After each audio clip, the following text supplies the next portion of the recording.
I used to think extra blankets were my winter emergency plan. Then one night proved me wrong. I'm Sarah. I'm a Christian mom of 3, and we live in what everyone calls a safe neighborhood. Last winter, a freak ice storm knocked our power out around 7 p.m. At first, it was kind of fun. Candles, flashlights, kids camping in the living room. I piled every blanket we owned on the couch and told them it was a family fort. But as the night went on, the house kept getting colder. By midnight, you could see your breath. By 2 in the morning, my youngest daughter's teeth were chattering under 3 blankets, and she kept saying, "Mom, I can't stop shaking."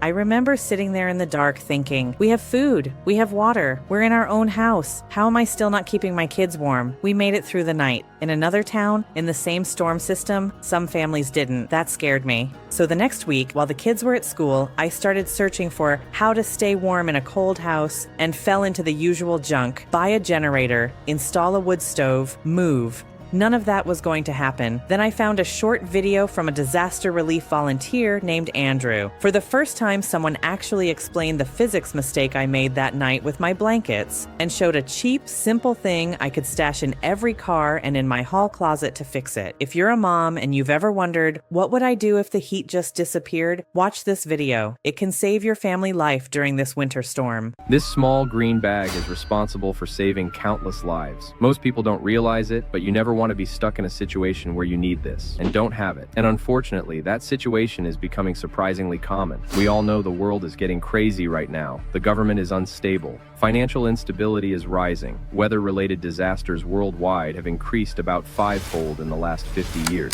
You look at the headlines and you see Luke 21:11 playing out in real time. There will be great earthquakes, famines, and pestilences in various places, and fearful events. Who knows what is coming next? We know from Scripture that we don't know the day or the hour, but we know we must be ready. And in that chaos, everyone focuses on food and water, but they forget the third pillar of survival: shelter, specifically body heat. A crisis can happen in an instant. Sub-zero temperatures strike, the power fails, and the clock starts ticking. Now maybe you are thinking, I don't need to worry. I have a generator. I have a fireplace. I have a plan. That is good, but it is not a guarantee. Ask anyone who lived through the Texas freeze or the Northeast blackouts. Generators need fuel. When the grid fails, the gas pumps stop working. Within 24 hours, your generator becomes a heavy, silent paperweight. Fireplaces need dry wood, and they only heat one room while the rest of your house turns into an icebox. And worse, they both make you a target. A loud generator or a smoking chimney tells every desperate person within a mile that you have resources. So you think, okay, I still have plenty of blankets. But that is the second dangerous assumption. In a real disaster, blankets are a trap. Here's the one thing most people miss, and it's the simplest science possible. In a crisis, you sweat. In a car, you breathe. Cotton and wool absorb that moisture like a sponge. And once a blanket gets damp, it stops holding heat and starts sucking it away from your body. It turns into a heavy, wet ice pack. This is why rescuers find victims underneath their own bedding. You need a layer of protection that requires zero fuel, makes zero noise, and works even if you have to leave your home on foot. And you need it to work when wet. I have used this exact technology in disaster relief operations across the country. It offers full-body protection, yet packs down to the size of a soda can. It solves the wet blanket problem because it creates a thermal vapor barrier. First, it blocks the wind.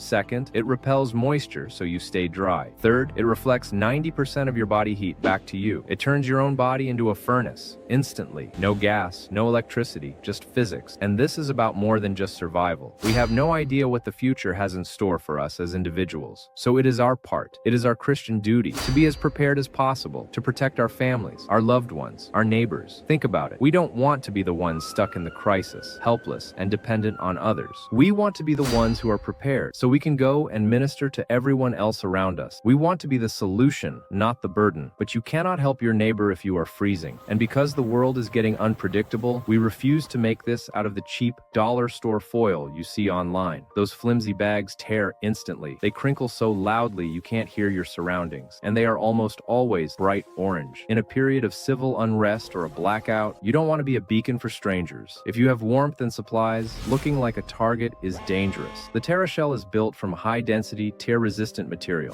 And it is Army Green. It allows you to stay warm without advertising your supplies to the world. It keeps you safe, and it keeps you discreet. We also integrated a 120 decibel survival whistle directly onto the bag. That is why I recommend every American family has a TerraShell in their vehicle and their home. But supplies are limited. This specific tactical material is hard to source, and with the way the world is going, demand is skyrocketing. We want to make sure every prepared family can afford this. So for a limited time, we are offering up to 55% off on our family bundles. We've put together special bundles for families who take stewardship seriously. The solo bag for your personal kit, the vehicle team kit for your cars, the family bundle to ensure your household is ready to help others. Everything is backed by our 120-day warmth guarantee. If you don't feel the difference instantly, send it back. The Bible tells us a prudent man sees danger and takes refuge, but the simple keep going and pay the penalty. Don't pay the penalty. Don't wait for the storm to hit to realize you aren't ready. Fulfill your duty to your family today. Click the link below. Secure your TerraShells now.